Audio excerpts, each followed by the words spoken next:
Tundone kowe bakal nampa pidana sukangsa dalem Kanjeng. Kasunyatan prajurit Kediri. Ora ana sing kuat ngadepi bocah-bocah. Kali kowe Palwa. Najan to aku mung badan sajukune ngaprak. Mundur ngadepi kowe.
Sajane nek masak rica-rica.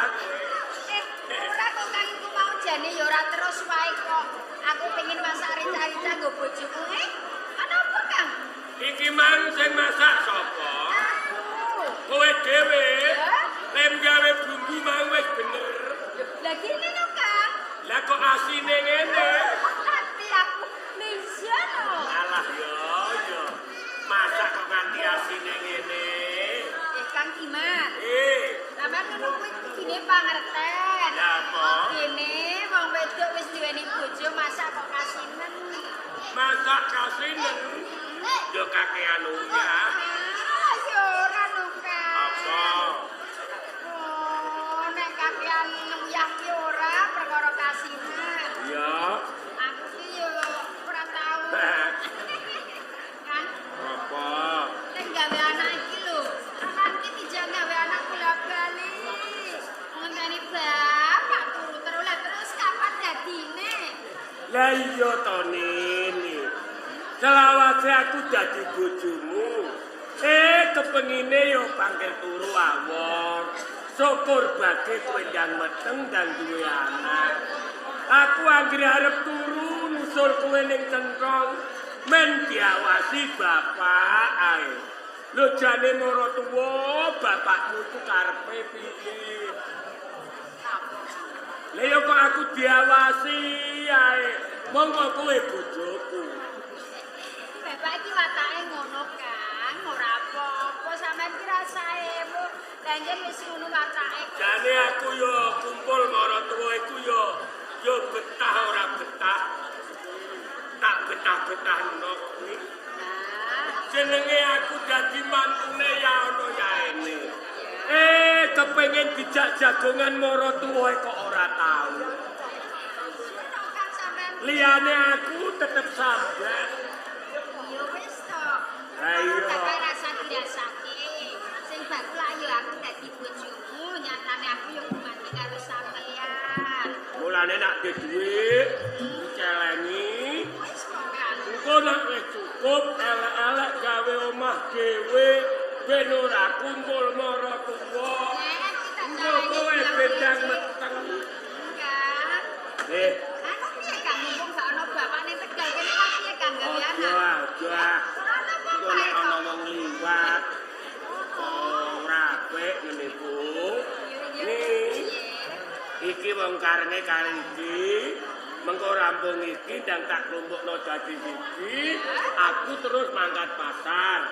Mergo aku wis janjian karo Pak Imin. Mengko mangkat dodol bareng, aku dodol lareng, Pak Imin dodol godhong. Ngono Kang. Ning ngene. Wong kowe wis ngirim aku, iki segane mbok tinggal kene ora apa-apa. Yo mengko sampean pindho. Yo engko tak pangane. Kowe balik sik. Balik sik, aku engko tak tule nek kok pasar wae. Sampean ora mampir omah langsung pasar. Wis kadung janjian karo Pak Imin. Ya wis nek ngono Kang. Aku tak mulai dhisik, mengko sampean langsung bali ke pasar rasa menggok-menggok. Ora. Sing hati-hati. Ya, wis aku tak mulai dhisik ya Kang. Nek mulai golek dalan sing sepi. Lah perkara apa Kang? Nek digodho dalanang lanang. Sampean iku bojo ra dadi kok. Ora ayu ning rodok lumayan. Aku ora mbambung dhisik Kang. Alah ora tak. Dene. Tambung sesuk ae nek ben kok pasar. Ya wis ora apa-apa aku kemudian saya aku tak mulai dhisik ya Kang. Ini. Kok dipindho sarap iki sampean aku nang pasar. Ayo. Alah yo. Awak dijok. Bakul lareng de bojo rada ayu. Muga-muga sane gemati nganti aku tuwa. Nah ini sedelok men. Arenge wis medati engko mangkat pasar bareng men, Pak Imin.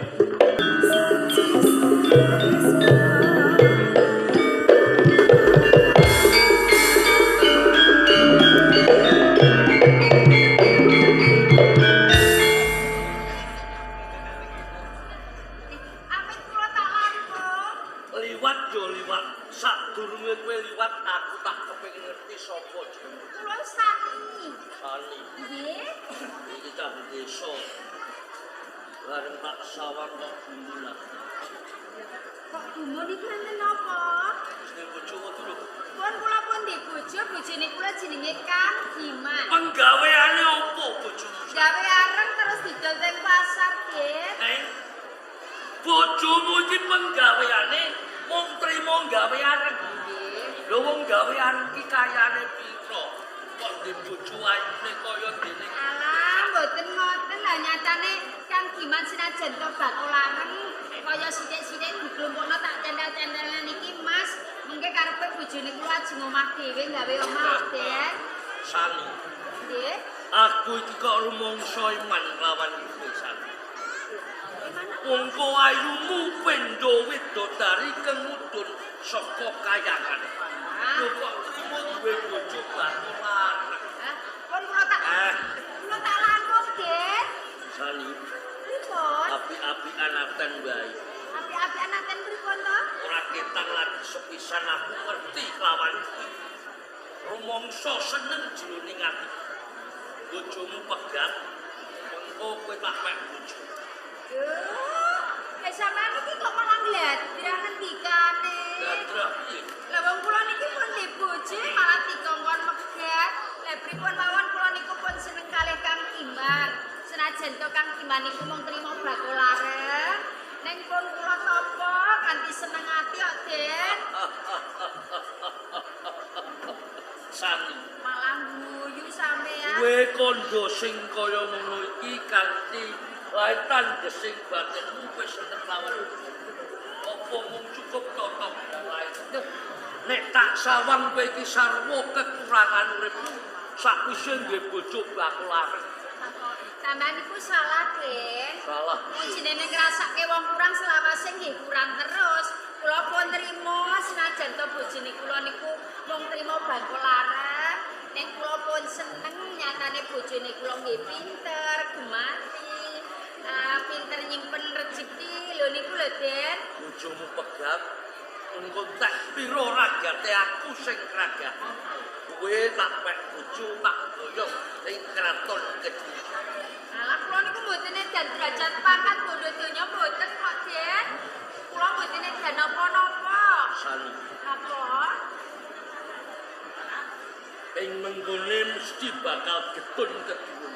Ora sak-sake wong wadon aku gelem lembung ketok kejaba kowe Sani. Boten. Gelem Boten, boten, Den. Den. Sani.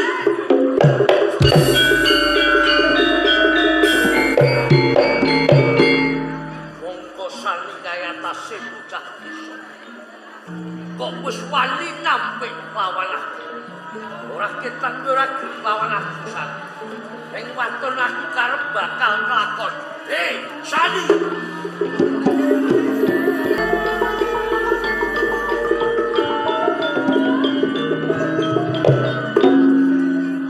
Selawase wong ora nggih. Ning saniki mau pamite karo Mas. Ning ati-atine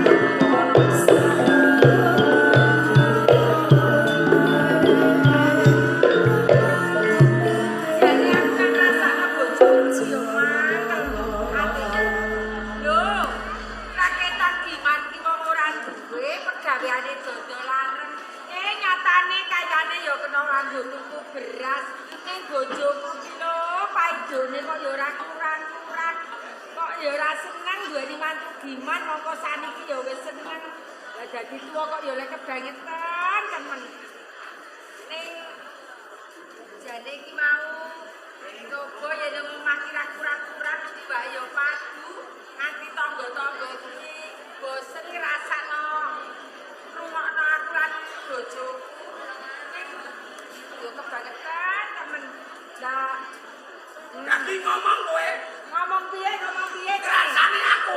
ya ora tak selaki Rasane aku ele-ele aku. Lho. Ngelem mantu giman kowe ya. lho lah kok ora rumangsani lah kene gimana kok ora tak elem pane raketan gimana kuwi pegaweane dodol lareng ning tanggung jawab karo bojo Seneng. kayane kena kanggo Seneng kowe dhe mantu giman. lah kok ora seneng kene Pak Bener rek kowe iki tegahe kere. lho Lho nek mantu bakal lara kok senenge ngene. Kowe iki ngerti ta ora jaman saiki? ngerti piye Pak Nek Nek jaman biyen bakul mie butono areng, bakul sate nganggo areng. Bakul baco nganggo areng. Saiki jaman kemajuan. Bakul mie ora nganggo areng, listrik, kompor gas. bener Pak Nek ning nyatane yo entek arenge kayane kena kanggo blonjo Iki lho, Nek. ora kaya sampean Nek arenge payu, nek arenge ora payu arep badoh. lho nyatane bendina ya nek ketan sithik-sithik ya payu kok ora ngilo jitok kowe Pak Nek Ngilo piye? Dadi wong lanang ora tau ngayani wong wedok aku ki ya dadi bojomu Kene ngomong amre pelapon. Lho, nyatane ya ora. Kowe dibojo aku lek kondo sobe piye? Sobe piye? Nganti aku ki nangis batin nyawang tangga tanggaku. Gene. Disandali bojo, dikayani bojo, dikalungi, dikilangi. Lho, selawase nganti semene tuweke tau sampean nyandani aku tau ya. Kala deka iki kowe ngomong. Lho. Iya apa ora? Dadi kowe meri karo tangga-tanggamu. Iya, Pak. Nganggo gelang, nganggo kalung, nganggo ali-ali. Bener? Entau. Pola desa iki kowe ngomong. Pola desa iki kowe ngomong. Eling ta ora? Lho, eling apa maneh? Rong sasi iki kowe tak tukono kalung. Kalung urung ono seminggu kok. Lho, Nangis perkara tanggap nganggo ali-ali. Tak tukono ali-ali. Wong aku wong lanang ra ketang sithik aku nyimpen duit. Lho ali-ali lagi rong dina bodho. Kira kelakuan. Lho ali-ali rong dina didol geger karo gelang. Geger karo gelang. Kurang tak tukono bodol. baleni omong apane sus kok ra isin. Sampeyan ucap kaya ngono. Ya wong lanang. Ngene iki lho, biyen anakku Sani ora dirabeni Giman, arep dirabeni kecamatan anak. Ya tono kecamatan anak-anak ben dadi bali desa. Cangkemem. Lah iya ta ora? Kurang Ora mantu Giman lek ngiler ketes. oke ini anakku ya wis seneng dadi tuwa nyawang anak rukun. Ora kaya sampean. Paido menredan.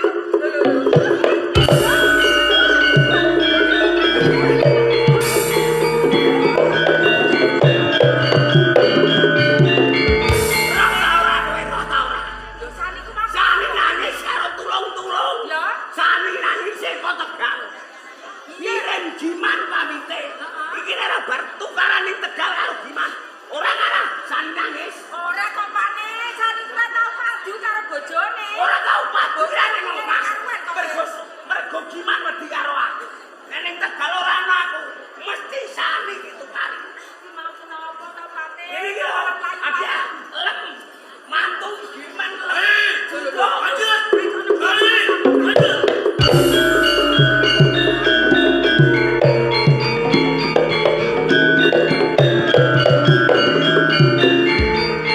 Ya Bang Bayi, iki omah opo kandang bebek iki? Ngene iki ya sobek. Ana wong tuwa omah. Moro-moro kenale wong menyek. Dan jeneng wong larang. Ora kaya kandang bebek. Omah kok tipis ngene pancal piteram. Rubah lagi dene ngebleki bojoku modal. aja ngono Pane mbok anak-anak kok malah mbok dongakno modya. Sampeyan iki tuwa-tuwa kok do padu. Padu boten napa-napa bojo-bojo kula dhewe. Dadi iki bojomu to? Nggih. Wis sampeyan kok kerasan di bojo ngene, Mbok. Lah ning nggih pun mboten kerasan, Ken. Omongane ora kerasan. Tapi kowe piye? Kowe di bojo aku bejo. Lho, bejane nggon ndi? Ora di bojo aku nganggur ketekur. Wis cukup. Aja padu ae. Aku tak takon karo sampeyan. Ki mau ngerti buron-buronku mlebu ning omah. Menjangan Dudu. celeng. Ora. Makan Uga dudu. lah buron-buron sampean napa? Menungso lumrah bocah wadon. Bocah wadon. Rupane ayu napa? Ayu super ayu. Jenenge sinten? Jenenge Sani. Jenenge sinten? Sani. Sani niku. Sani anak kula. Ya lumrane Sani ayu bapake bare. Boten, Ken. Sani niku anak kula. Sani ayu mergo nurung gowe. Allah. Yo bener Sani sing lairno kowe sing jembol kowe. Ya ya Pane. Nek ora tak gawe dadi. Sampeyan niku. Omongane. Dadi bener Sani kaya anak sampeyan. Nggih. Nggih. Nek ngono sampeyan ngerti Sani mlebu omah. Nggih ngertos. Enten apa kok perlu madoni Sani? Aja kuwatir. Pancen tak sengaja aku goleki Sani. Sampeyan niku Pak, selawase was jog jumblek. Sampeyan tau ngerti duit sing rupane abang-abang kaya ngene. Napa malih kok duwe ngertos nembe niki? Apa meneh nyekel? Nggih. Tau kok. Alah wong marah kok. Umpama sampean tak penek duit gelem ora kira-kira. Guyon apa pripun? Aku ora gocek, aku ora guyon. Mergo aku iki katelah anak bondo putu duit ponakane Bang. Sampean iki bejo. Nggih purun nek sampean nehno kula. Gelem tenan. Purun. Samali. Engko kowe duwe aki Seneng ya Pak sampean. nggih seneng ah. Nembe niki kula nyepeng dhuwit ngeten iki. Saiki sani nang Sani teng jero sentong. ning jero sendok. Nggih. Kanjeng napa niku, Dik? Piye mani lho malah temu.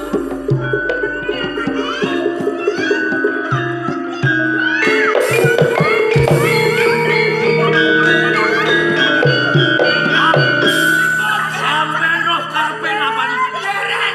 Anam tak kuku.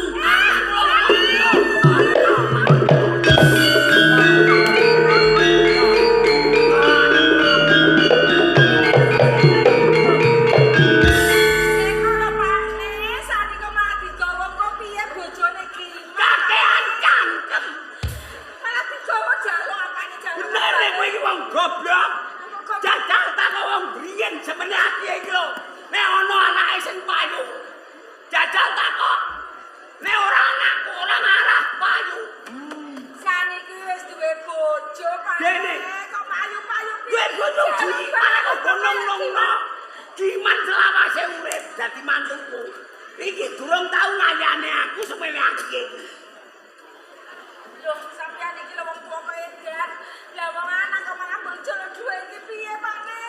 Dene wong anak-anakku dhewe. Sing ameh ngugat aku sapa? Dak.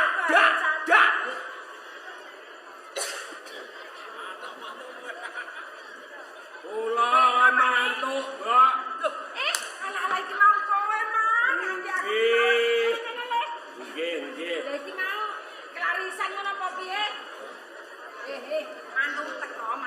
Kok tak gocok cangkemem nek kakek omongan. Ora gumun. Bae. Apa? Duite sampean kok kathah, Pak. Ya akeh awak bejo ora kaya aku. Rezeki moro rene nabrak aku terus duwe iki. Bar mendhet utangan Bang. Cangkemem. Nyek wong. Aku ora duwe dhuwit nek ora nek Bang. Wah, rezekine apik nggih, Pak. Lah nek ora. Nggih. Nek ngoten nggih padha kalih kula, Pak. Lah nek padha kula niku dodol lareng mboten kaya dina niki wau. Lah nek dina iki man kelarisan, Pak. Lareng arep laris. Ah, ya sesuwe mulai. Kula niku gadah angen-angen nek, Pak. Angen-angen piye? Kula sak jeke dadi mantune sampean kok mantu dereng nate nyenengno maratuwa. Anjen blas urung tau. Mergo kula niki kelarisan. Lah, kepingine kula nyenengno bapak. Kok arep nyenengno aku iki?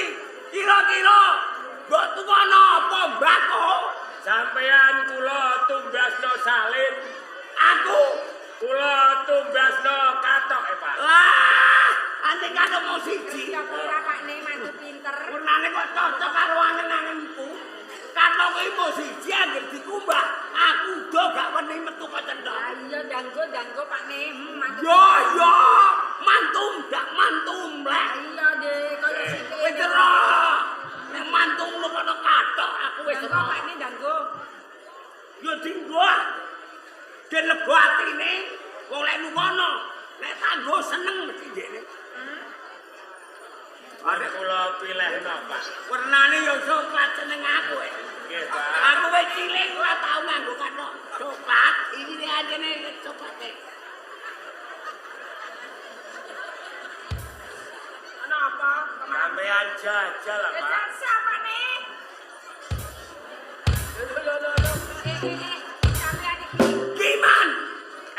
napa, Pak? Lho kowe iki nukono kahalen aku ta mek gambar aku. Lah napa? Lah aku cemene gedene mbok tukono kathok ora muntut tanggo. Sawise nek kanggo-kanggone. Boten sedeng, Pak. Ora sedeng ah. Mau jane ajeng kula tumbasno kathok sing gedhe. Lah kok cilik. Duwike mboten nyandak, Pak. Dadi mbok tukono duwe sing ngandhan kok iki. Lho nggo kowe. Ya wis ah. Seneng iki Kandange mantu kok rasane.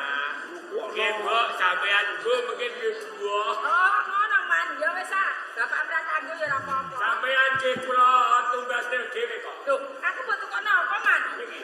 Lho. Apa iki Pak ne? tempe. Ah, kok tempe-tempe piye? Lah dalah. Mari kok pintere ngene lho. Selamat Iki ya, Dok, sampean jajal. Tahu kok nyandang aku ngene. Sampean jajal lah. Macem niku. Sawan. Nyatane pas. Pak, Mantu pinter. Saya, Pak. Pinter ya ngene iki. Lho, Pak. Apik, Pak. Lho, Ngene. lho nukono aku. Tanggoran muntut. Ya. Nukono kotang kowe nek pas. Ah iya. Iki nek ora mara tuwa matus mbok inceng ra iso ngepasno kowe. Sampeyan iku. Wah, semane. Mboten kok, Lah Pak. iso pas iki. Mboten niku mboten usah diukur. Lah ora diukur. Kula kira-kira rong tekem nggih pas, Pak. Dadi rasa diukur mbok kira-kira rong tekem. Dingin 6 tekem. Kok sampeyan kok ate iku apa? Pak, kula niku pun rembukan kalih sami. Perkara apa? Kula nyambut gawe entuk dhuwit sithik-sithik kula kon nyeleni. Lah karepem. Mengke nak kon klumpuk, elek-elek kula ajeng damel guguk piyambak ben mboten kumpul mara tuwa. Ah, nek ngene ya tanggung jawab. Nggih. Pancen wong omah-omah ora duwe, iku yo nyelengi sithik-sithik nek kumpul agek gawe omah. Niki enten kaya sithik kula menek sami ben dilebokno televisi. Ya, nek bojom. Nggih. Wis ben. Wis ben. Nek golek bojone terus. Are golek igene. Kowe ra usah omong kok sing ngomong aku. Pane kok yo tega. Mulai kono. Pak, Apa? sane kok boten enten. Piye? Sane boten enten. Sani ning sendong gak ono ning kamar gak ono. Wau ngirim kula. Kok Tegal kono? Pamite wangsul. Lah terus Lah kok mosok durung dereng dugi omah, Pak? Sani wis tekan omah. Lah teng pundi sakniki? Apa sebabe kok ora ono ning sendong, ora ono ning kamar? Nggih. Sani iki dina tak dol tak ijolno dhuwit.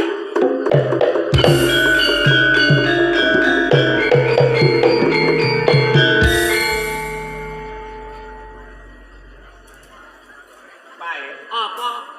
sane niku bojo kula, Pak. Kok Piye? sampean dol? Piye? Bojo kula. Sani bojom.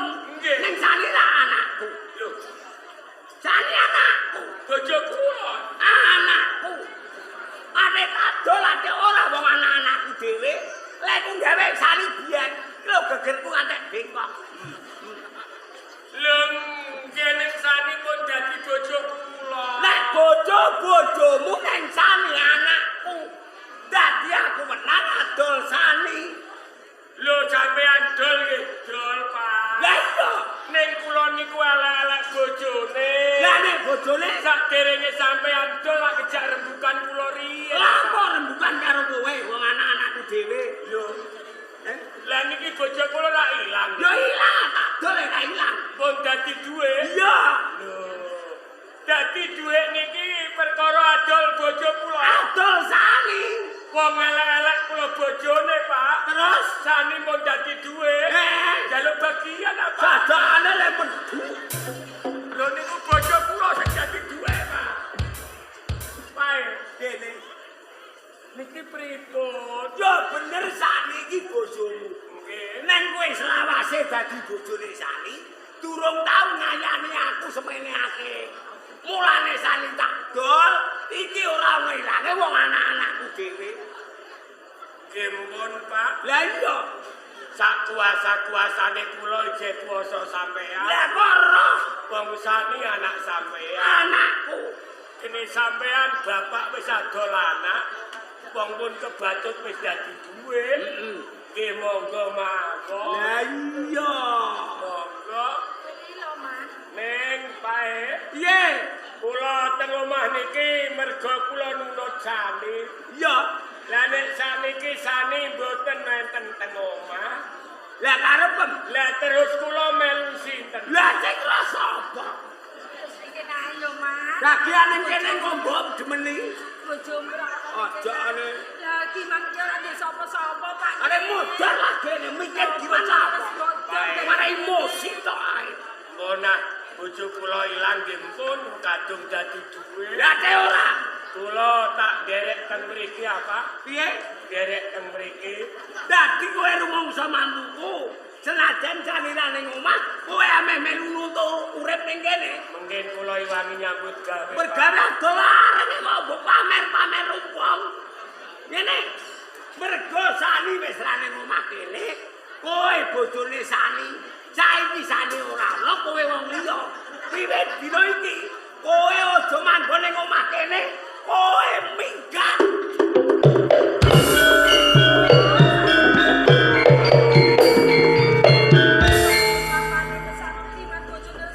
Kowe wanger kakek tak dugani kowe. Ning kene ra apel lah, Pak. Ning kene omah tak bakar karo kowe pisan. Terus kon melok sapa, Pak? Ane urip iso terus turun tengah pasar. Pon ampun do tukaran ah. Nek boten angsal nggih pun Pak. Kula tak lunga. Wong kula teng mriki nunut kok. Lah karo. Sing kula eloki pun boten enten. Wah. Nggih, pun kula tak kesah mawon. Pun go, sampean ampun do tukaran kalih Bapak. Kula tak lunga, sampean joseng rukun karo Bapak. Punah wong sanipun kadung dadi duit kok. Kula nyuwun pamit, dongane simbok mawon mugi-mugi kula selamat.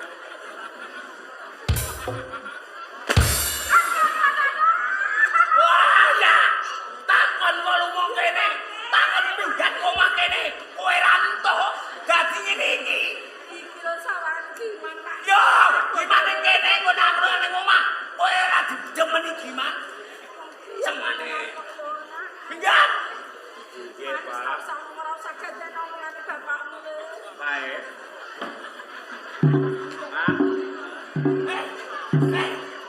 Rumah. Kowe iki lunga aja ngandang aku kowe. Kula nyuwun pamit, Pak. Pamit yo pamit. Aja nonton. Niki benjone sampeyan kula Maksane iki lho. Kowe lunga. Aja medeni wong. Kowe lunga kowe. Ora lunga tak ketok. Man, wis man ora usah ganten bapakmu yo, Le. Nak melu ngono terus sapa le ora Pon. Wong kula wis ora duwe sapa-sapa teng mriki kok. Timbang kula teng mriki mungkin malah bapak ngamuk terus. Pun kula tak lunga sak paran-paran napa-napa.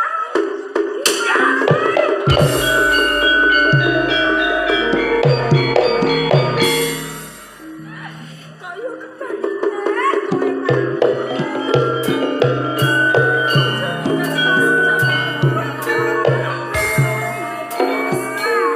Kowe getun, kowe gelo. Giman minggat ke omah kene. Tak ajangi ombo. Nek kowe gelo, nek kowe getun. Nek melu minggat to. Oke. Dia di ngono, Pak. Nek duwe saiki wis cekelan duwe. Lah karo. Yo karo aku. Tembangan aku sani wis ra ning omah gimana yo kok tunduk ora sudi aku ngopeni. Minggat sing adoh. Minggat sing adoh.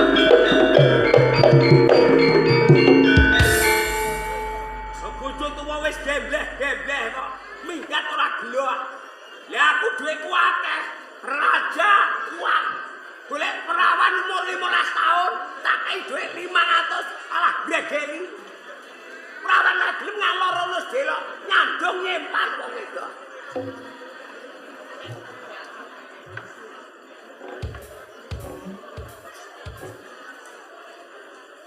Tulung sederek bringin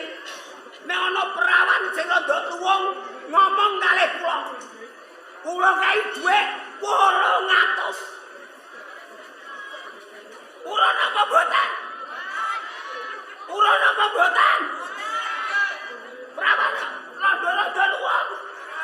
Urun apa mboten?